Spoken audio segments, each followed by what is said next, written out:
Hello everyone, I welcome you back to this channel Civil Spotlight, and today we are going to discuss the lecture 5 part B of arches. Before beginning, this is a brief introduction about myself Piyush Sharma, and I'm here to guide you for the competitive exam. चलिए अपना lecture अब हम शुरू करते हैं। अभी तक हमने ये देख लिया था कि बेसिक थ्योरी पोर्शन क्या है, और अब हम स्टार्ट करने वाले हैं यहाँ पे न्यूमेरिकल्स का। ये वो न्यूमेरिकल्स हैं जिनकी मतलब वो न्यूमेरिकल्स हैं जिनमें कोई कंसेप्ट है या इसमें कोई एक स्पेशल ट्रिक है।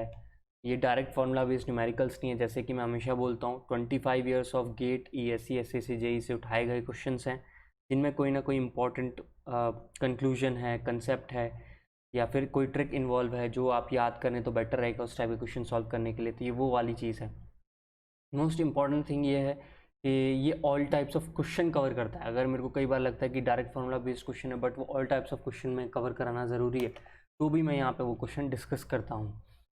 तो चलिए let's begin these questions. Question a 3 inch are shown below is quarter circle. एक क्वार्टर सर्कल है यानी कि ये 90 डिग्री हो गया।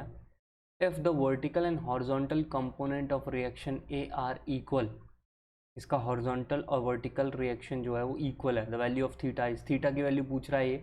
जो ये थीटा है ये क्राउन के ऊपर है और क्राउन के ऊपर लोड लगा हुआ है P, यानी कि ये हॉरिजॉन्टल और वर्टिकल रिएक्शन एट A बराबर हो तो आपका जो थीटा है वो कितना होगा।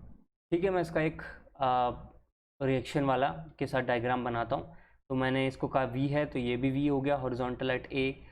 तो अब ये R था तो ये हो गया R cos थीटा, ये हो गया R sin थीटा। चलिए ठीक है। तो जो थर्ड पॉइंट है 3 इंच आर का जो पॉइंट है वो क्या है, बेसिकली एक हिंज है। तो बेंडिंग मोमेंट एट B जो होगा वो 0 हो जाएगा। उसी कंसेप्ट को उठाया तो V into R cos theta, यानी कि ये जो वर्टिकल V है इसका इफेक्ट क्या होगा वी आर कॉस थीटा, और जो हॉरिजॉन्टल V है उसका क्या होगा V into R minus R sine theta. So we got this thing, sine theta minus cos theta is equals to 1। अब आप या तो इसमें एरर ट्रायल एरर मेथड से डाल लो, या मेरे एक जो तरीका है जो मैं आपको बता देता हूँ। जब भी आपको साइन कॉस की चीज़ मिल जाए तो इनका कोफिशिएंट होगा, जैसे कहीं पे 0.4 होगा, कहीं पे 4 होगा या 5 होगा, कुछ भी हो। ये जो कोफिशिएंट होते हैं ना आगे, इनको रूट में लेके तुम डिवाइड कर दिया करो। जैसे यहाँ कोफिशिएंट क्या थे, साइन और कॉस के आगे 1 और 1, यहाँ 1 है 1 है, 1 एंड -1 है। वैसे प्लस माइनस को मत देखो, सिर्फ कोफिशिएंट का मैग्नीट्यूड देखो 1 और 1। तो मैंने अंडर रूट ऑफ 1 + 1 के स्क्वायर से किया डिवाइड, अंडर रूट ऑफ 1 + 1 के स्क्वायर से किया डिवाइड LHS में एंड RHS में। तो मेरे को एक ये चीज़ मिल गई। इसका देखो फ़ायदा कैसे होता है अभी आगे दिखाता हूँ। देखो साइन कॉस का जब भी मिल जाए तो इसको कन्वर्ट कर लेना। 1/√2 क्या होता है, 45 डिग्री होता है, साइन एंड कॉस बोथ। तो मैं इसको कन्वर्ट कर सकता हूँ sine theta cos 45 degree, sine 45 degree cos theta is equals to 1/√2। तो we can solve this question easily and we can have theta is equals to 90 degree. तो जो options दिए हैं वो बड़े इंटरेस्टिंग दिए हुए हैं यहाँ पे। पहला ऑप्शन था 60 डिग्री, फिर 45 डिग्री, फिर 30 डिग्री, फिर नन इन 0 एंड 90 डिग्री। तो इसका सही ऑप्शन क्या है, ये तीनों तो है ही नहीं। तो नन इन 0, 90 डिग्री, अगर आपको याद होगा सेट थ्योरी में हम जब ऐसे वाला लेते हैं तो यहाँ पे जो भी आप लिखते हो उसको छोड़ के बाकी सारा इनके बीच में वैल्यूज़ होती है। तो 90 डिग्री इज़ द आंसर, तो D is the right option. तो मुझे लगा ये ऑप्शन वाइज और एक इंपॉर्टेंट कंसेप्ट है। अगर आपको कहीं न्यूमेरिकल में से साइन थीटा कॉस थीटा मिल जाए, यानी कि AB, ऐसे मैं यहाँ लिख देता हूँ इसको,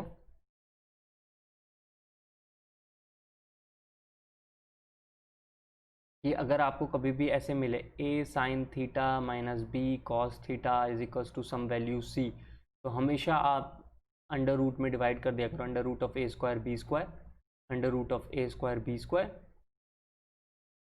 under root of A square plus B square. अब ये कोई ना कोई A by under root of A square B square, ये साइन इनवर्स लगा के देख लो, ये कॉस इनवर्स लगा के देख लो। तो साइन थीटा साइन है तो वो cos theta plus theta 1 minus theta 2 वाली कंडीशन हो गई, या साइन के हिसाब से कन्वर्ट कर लो, जैसा भी आपको सही लगे आप कन्वर्ट कर लो। तो ये बेस्ट वे होता है ऐसे टाइप के क्वेश्चन को सॉल्व करने का।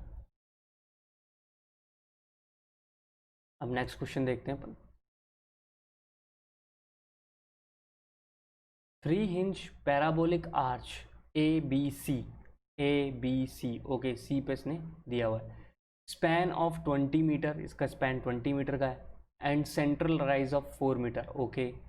The arch has hinges at the ends and centre पे है और एंड्स पे है। The train of 2 loads 20 kilo newton and 10 kilo newton, basically 20 kilo newton and 5, इधर 10 किलो न्यूटन है। वैसे ये गलती से लिखा 5 मीटर अपार्ट, मैं इसको करेक्ट भी कर देता हूँ।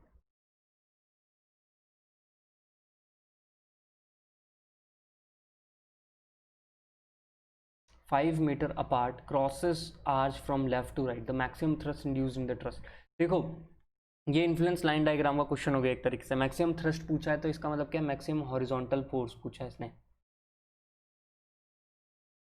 ये बात समझ में आनी चाहिए आपको क्वेश्चन पढ़ने के बाद।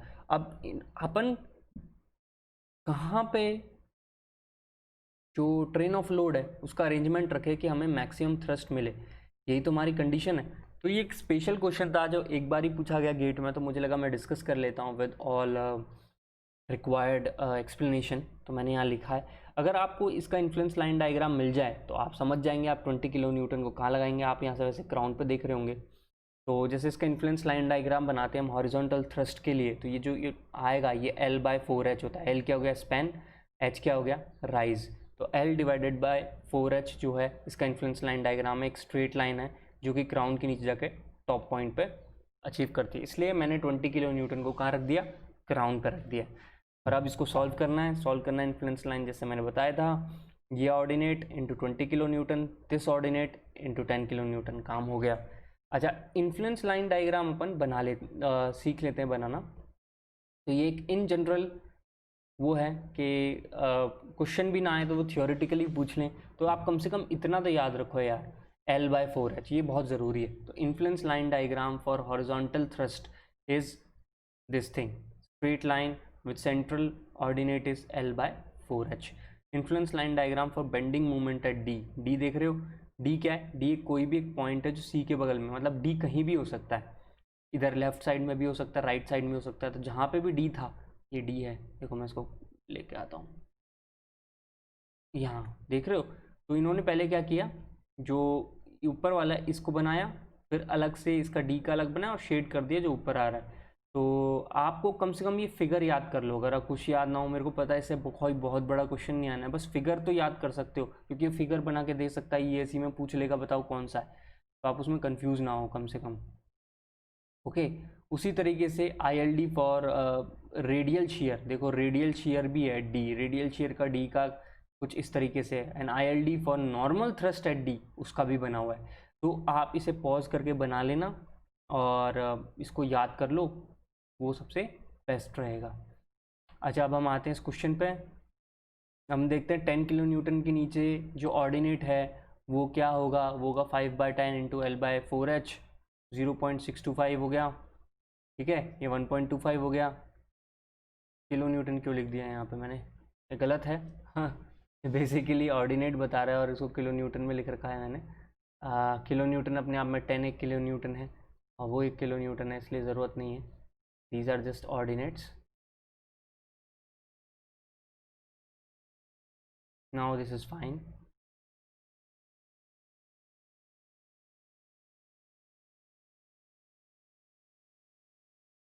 Okay. Now it is 0.625 and 1.25. 1.25 किसके नीचे है, 20 के नीचे, एंड 10 के नीचे कितना था ऑर्डिनेट, 0.625। तो गॉट आर आंसर एज 31.25। तो ये बहुत ज़रूरी है आपको इस टाइप के क्वेश्चन के लिए कि इन्फ्लुएंस लाइन डायग्राम याद रहे, इसलिए मैंने ये क्वेश्चन चूज़ किया कि आपको ये याद रहे कि हाँ भाई क्या है। अब आगे बढ़ते हैं हम अगले क्वेश्चन की तरफ।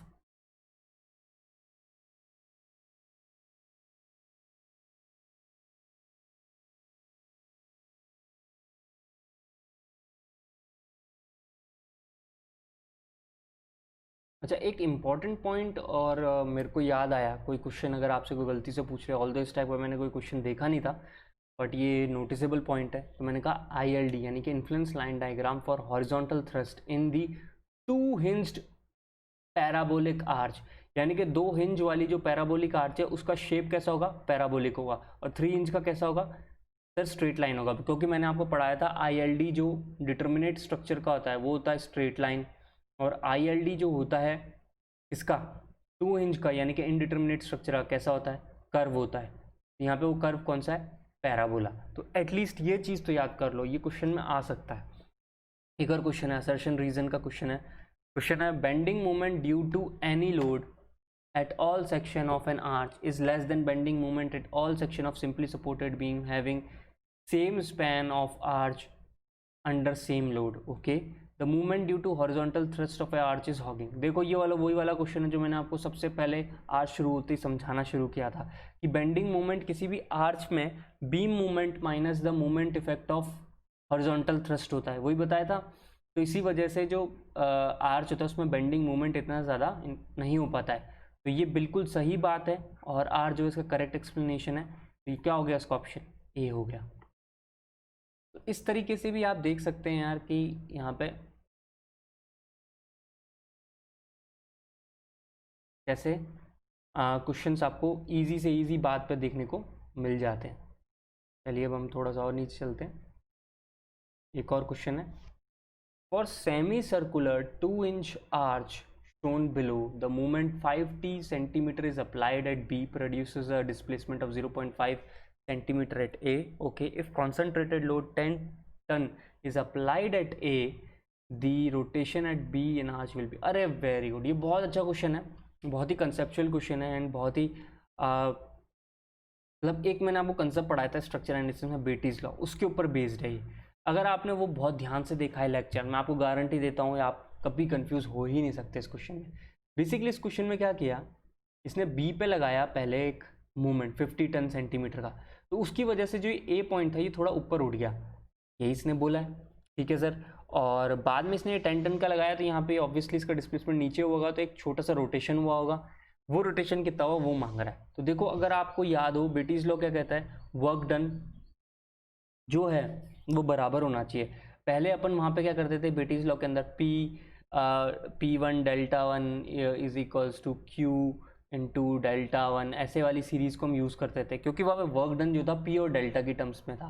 इसमें पहली बार ऐसा हुआ है कि P और डेल्टा भी आ रहे हैं, P ये रहा और डेल्टा ये रहा, और इसका मूवमेंट ये रहा और इसका थीटा ये रहा। तो वर्क डन क्या था, P इंटू डेल्टा या M into theta.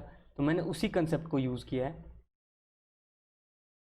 P into delta is equals to M into theta. मैंने वर्क डन बराबर कर दिया है दोनों का।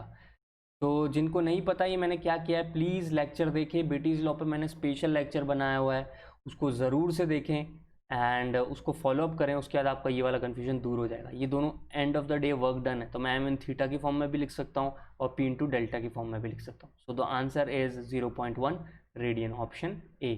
Option A is my answer, यहाँ मैंने आंसर भी मार्क कर रखा है।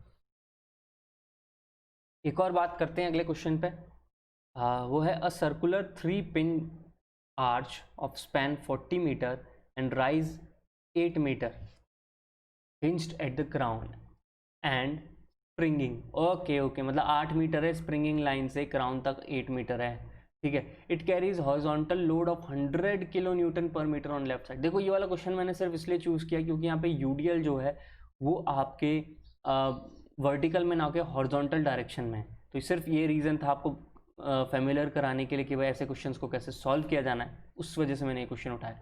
The horizontal thrust at right springing will be, इन्होंने मेरे से एच बी पूछ लिया है, एच बी निकाल के दे दे, निकाल देंगे। देखो एंड ऑफ द डे देखा जाए, मैंने आपसे कहा था भाई ये डिटर्मिनेट स्ट्रक्चर है। देखो आपको पता ही है जब डिटर्मिनेट स्ट्रक्चर है, मैं सीखता हूँ भाई डिटर्मिनेट स्ट्रक्चर में summation of vertical forces 0, summation of horizontal forces 0, उसी से काम चलाओ, वो ज़्यादा बेटर होता है, वो ज़्यादा अच्छा होता है किसी भी दूसरे मेथड की बजाय।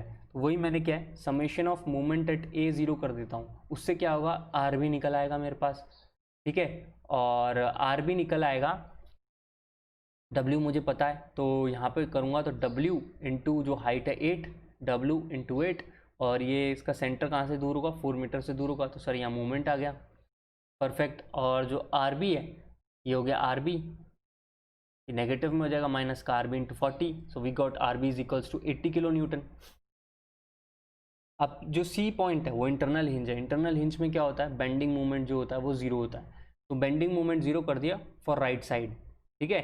तो राइट साइड से जीरो करूंगा तो एक R B into 20 minus H B into 8, ये कैसे आया सर, देखो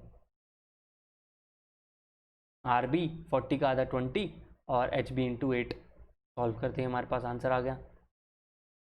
आर बी हम निकाल ही चुके हैं और एच बी निकल के आ गया 200 किलो न्यूटन, तो we got this answer as 200 kilo newton, तो option is A.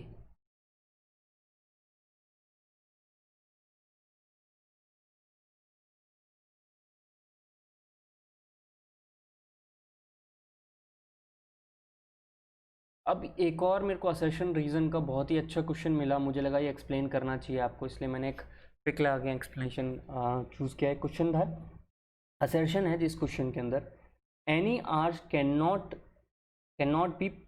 Not practically be build to shape of theoretical arch. इसका रीज़न दिया है, the shape of theoretical arch is affected by loads moving on it. ये बात तो पक्की है, आप बिना सोचे भी रीज़न पे देख सकते हैं, जैसे लोड मूव करेगा वैसे उसका शेप थोड़ा सा डिफ्लेक्ट होगा, इलास्टिक डिफॉर्मेशन आएंगे, बात सही है यार अपने आप में। Any arch can not practically be build to the shape of theoretical arch, ये क्या कंसेप्ट है भाई, ये बताओ तो समझ में आए। देखो, जब भी हम कोई लोड की बात करते हैं तो इन जनरल ट्रेन गुजर रही है तो यूडीएल हो गया, कोई स्कूटर गुजर रहा है तो आप कह सकते हो कि यार उसमें दो पॉइंट लोड है जहाँ टायर कांटेक्ट में होगा, वो मूव कर रहे हैं एक साथ। तो अगर हम किसी भी बहुत सारे पॉइंट लोड के हिसाब से किसी आर्च को डिज़ाइन करने जाए, जैसे कि यहाँ पे एक आर्च है जिसके ऊपर पॉइंट लोड हो गया W1 W2 W3 W4, ठीक है। अब इसकी वजह से जब थ्योरेटिकल कंसेप्ट में हम आर्च बनाएंगे ना तो उसका शेप देखो कुछ ऐसा आएगा, ये दिख रहा है आपको। तो क्या ऐसी आर्च मेरे लिए प्रैक्टिकली बनाना पॉसिबल है? मैं कहूँगा हाँ। ये देखो यहाँ पे थियोरेटिकल आर्च भी लिखा हुआ है मैंने, इसे लीनियर आर्च भी कहते हैं कई बार, क्योंकि आपके पॉइंट लोड की वजह से लीनियर आर्च निकल के आएगी। और जबकि जो एक्चुअल आर्च है जो यहाँ पे देखो लिखा हुआ है, एक्चुअल आर्च जो है वो कर्व के फॉर्म में होगी, पैराबोला, सेमी सर्कुलर, किसी भी फॉर्म में हम ले सकते हैं। तो सर जो थियोरेटिकल कंसेप्ट से निकल के आएगी कैलकुलेशन से, वो ऐसे निकल के आएगी। अब इसमें प्रॉब्लम क्या है, देखो प्रॉब्लम है पहली बात तो इनमें जॉइंट्स बनेंगे, ये जॉइंट, और आपको पता है जॉइंट्स जो होते हैं वो सबसे वीक लिंक होते हैं किसी भी स्ट्रक्चर के अंदर, वहीं से ब्रेक हो सकता है, वहाँ पे वेल्डिंग करनी पड़ सकती है, वहाँ पे आपको रिविटिंग करनी पड़ सकती है, तो वो वीक पॉइंट हो गया। इससे अच्छा एक कंटिन्यूस स्ट्रक्चरल मेंबर बना, इसमें एक्चुअल आर्च है और इसको आप सॉल्व कर लो। तो ये है थ्योरेटिकल आर्च का कंसेप्ट और ये है एक्चुअल आर्च का कंसेप्ट। तो जो ये ऑप्शन दिए हैं असर्शन रीजन के अंदर, ये बिल्कुल सही है और ये करेक्ट एक्सप्लेनेशन, इसका आंसर हो गया ए। इसलिए मैंने सोचा एक बार आपको अच्छे से फेमिलराइज करा दूँ, इससे रिलेटेड आपको क्वेश्चन बार बार मिलेगा, जब वो बोले थियोरेटिकल आर्च या लीनियर आर्क तो समझ जाना ये जो स्ट्रेट लाइन वाली आर्क होगी इसकी बात कर रहा है वो। चलिए एक क्वेश्चन और देखते हैं। 3 hinge loaded semi circular arch A C B, ठीक है, what is the shear force at hinge C. देखो ये सीधी सी बात है, मैंने आपको जब स्ट्रेंथ ऑफ मटेरियल पढ़ाया है उसके अंदर मैंने इस बारे में काफ़ी अच्छे से डिस्कशन किया हुआ है कि जब भी आपको शेयर फोर्स निकालना है भाई बच्चों, उसका बहुत अच्छे से फ्री बॉडी डायग्राम बनाओ, सब कुछ अपने आप उसमें हो जाता है। तो जैसे यहाँ पे ऑप्शंस दिए हैं उससे मेरे को कोई मतलब नहीं है, मेरे को तो फ्री बॉडी डायग्राम पूछा शेयर फोर्स एट सी, मैंने सी तक का बना लिया, ये देखो ए सी, ठीक है, यहाँ 10 kilo Newton 10 kilo Newton, shear force क्या होगा सी पॉइंट पे। अब आप देखें ये तो लाइन में बनाया है, 2D में बनाऊंगा ठीक थोड़ी सी ऐसे करके शेप बनेगा, और शेयर फोर्स क्या होगा जो इस पर्टिकुलर क्रॉस सेक्शन के क्या हो, पैरेलल हो, यानी कि जो नीचे की ओर जा रहा होगा फोर्स वो मेरा क्या होना चाहिए, शेयर फोर्स होना चाहिए। अब देखो 20 और 10, तो इसका इफेक्ट दिखाओ। मैंने आपसे कहा था कैसे करना है सर, इमेजिनरी लाइन बनाओ, 20 माइनस 10, तो मुझे क्या लगाना होगा, शेयर फोर्स मेरे को ऐसा लगाना पड़ेगा 10 किलो न्यूटन का अपवर्ड, देखा। So what is the shear force at C, C, option C. तो ये सब चीज़ें मैं स्ट्रेंथ ऑफ मटेरियल में बहुत चीज़ समझा चुका हूँ, बेंडिंग मोमेंट शेयर फोर्स में, बट स्टिल एक छोटे मोटे क्वेश्चन ऐसे आते हैं, आप अपने बेसिक्स ना छोड़ें। चलिए अब ये क्वेश्चन और देखते हैं। मैंने एक चीज़ नोटिस की थी बच्चों के क्वेश्चन पेपर में, चाहे वो इंजीनियरिंग सर्विस का हो और एसएससी जेई का हो या पीएसयूज के क्वेश्चन हो, उसमें एक वर्ड बड़ा अक्सर आपको देखने को मिल जाता है, पैराबोलिक आर्च। और दूसरा है, या पैराबोलिक आर्च तो हम पढ़ चुके हैं कैसा है, उस पैराबोलिक शेप है। दूसरा है पैराबोलिक शेप ऑफ केबल, ठीक है। दूसरा वर्ड आता है कैटनरी। इससे रिलेटेड मुझे लगा एक क्वेश्चन डिस्कस करता हूँ और इनको अच्छे से एक्सप्लेन करता हूँ इन टर्म्स को, तो वो मैंने यहाँ पे किया है। तो चलिए पहले क्वेश्चन देखते हैं। कुछ 3 स्टेटमेंट्स दिए हुए हैं और पूछा इनमें से करेक्ट कौन से हैं। Even though a 3 inch parabolic arch is subjected only to vertical loads, it generates horizontal reaction and axial forces. बिल्कुल सही बात है, ये बात बिल्कुल सही है और हम ऊपर वाले लेक्चर ए पार्ट में अच्छे से इसको देख चुके हैं कि भाई इसके अंदर हॉरिजॉन्टल जो रिएक्शंस हैं वो आती है। इवन आप 3 इंच वर्टिकल, ये जो 3 इंच आर्च है, इसके अंदर आप क्राउन पे भी लोड लगाओ तब भी आपके पास हॉरिजॉन्टल रिएक्शंस आते हैं, ठीक है। तो ऑप्शन 1 इज ट्रू, ये तो पता है। A cable uniformly loaded along the horizontal span assumes the shape of parabola, whereas the cable uniformly loaded along its surface length takes the shape of catenary। ठीक है, इसके बारे में भी डिस्कस करता हूँ। पहले एक बार थर्ड लिख लेता हूँ। The cable loaded uniformly along horizontal are most use structures. बिल्कुल, हमारे जितने भी आपने देखे होंगे स्पाइरल स्ट्रक्चर या ट्रस होता है, उसके अंदर तो देखो यहीं से जाती है ना गाड़ी, तो यहीं से जाएगी और उसका लोड ही तो आपके आर्च पे या ट्रस पे जिसे भी बनाते हैं उस पर ट्रांसफ़र होता है। यही तो हम कंसेप्ट पढ़ते हैं। तो ऑप्शन 3 भी सही है, 1 भी सही है। अब 2 को लेकर आपको कन्फ्यूजन है ये क्या चीज़ है, 2 का कन्फ्यूजन मैं अब दूर करता हूँ। मैंने उसके लिए स्पेशल एक तैयारी की है, ये देखें आप। ओके, कैटनरी क्या है? कैटनरी एक ऐसा शेप है जब आपकी जो केबल है उसकी लेंथ के अलाउंग आप यूडीएल लगाते हो। आपने जब लेंथ के अलाउंग यूडीएल लगाया तो उसको क्या मिल गया शेप को, उस शेप को मिल गया कैटनरी। यानी कि इसका एक प्रैक्टिकल एग्जांपल आपने बहुत बार देखा हो, फुटपाथ के अबाउट ऐसे चेन्स लटका दी जाती है, चेन अपने आप में अपना वेट कर रही है, तो देखा जाए तो चेन में क्या है, यूडीएल है सर, यूनिफॉर्मली डिस्ट्रीब्यूटेड लोड है। तो जो चेन का शेप है ना यहाँ पे, वो पैराबोला नहीं है, वो कौन सा है, कैटनरी है। इस बात को अच्छे से समझ लो आप, catenary is the shape when UDL is over the length of chain. अब सर एक बार आप इक्वेशन भी दिखा दो कैटनरी की। बेटा कैटनरी की जो इक्वेशन है ना वो साइन ए एक्स बाई ए की फॉर्म में होगी, ये आपने देखा होगा। इस टाइप की कैटनरी की इक्वेशन है, देख रहे हैं आप, ये कैटनरी की इक्वेशन है यहाँ पे जो मैंने लगाई हुई है। तो ये कहीं से भी पैराबोला की इक्वेशन नहीं है। अब आओ पैराबोला कब होता है, जो नोटिस किया गया मैथमेटिकली एंड प्रैक्टिकली वो ये था कि जैसे मैंने आपको बोला कि कोई भी स्ट्रक्चर है वो क्या होता है, वो स्ट्रेट बनाया जाता है क्योंकि व्हीकल्स या लोड जो है वो इसी हॉरिजॉन्टल प्लेन पे जाया जाएगा। और इस हॉरिजॉन्टल प्लेन को ये आर केबल है, ये केबल से कनेक्ट किया कैसे, इसमें बहुत सारी की वर्टिकल केबल्स डाल दी गई हैं और वो जो हॉरिजॉन्टल प्लेन का लोड है वो इस बड़ी वाली केबल के ऊपर ट्रांसफ़र कर रहे हैं। ओके सर, बहुत ही बढ़िया।